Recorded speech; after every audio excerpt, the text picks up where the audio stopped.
নমস্কাৰ এই মুহূৰ্তত দিবলৈছো এটা গুৰুত্বপূৰ্ণ খবৰ কামপুৰ ৰাজচক্ৰৰ অন্তৰ্গত বৰকলা হাৰিয়া দলঙৰ সমীপত অঘটন হাৰিয়া নদীত গা ধুবলৈ গৈ বাঢ়নী পানীত উটি গ'ল এজন যুৱক শ্মশানত এজন মৃতকক হত্যা কৰি গা ধুবলৈ নামিছিল হাৰিয়া নদীত যুৱকজনৰ নাম চিংকু বৰদলৈ স্থানীয় ৰাইজে যুৱকজনৰ সন্ধানত অভিযান চলাইছে যদিও কোনো সন্ধান পোৱা নাই এতিয়ালৈকে যুৱকজনৰ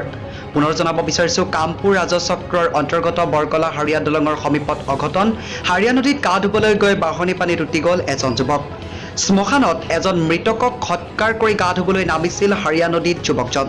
যুৱকজনৰ নাম চিংকু বৰদলৈ স্থানীয় ৰাইজে যুৱকজনৰ সন্ধানত অভিযান চলাইছে যদিও বৰ্তমানলৈকে যুৱকজনৰ কোনো সন্ধান পোৱা নাই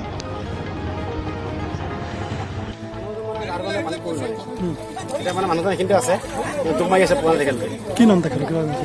চিংকু বৰদলৈ চিংকু বৰদলৈ ক'ত ঘৰ তেওঁ ইয়াতে বৰকলা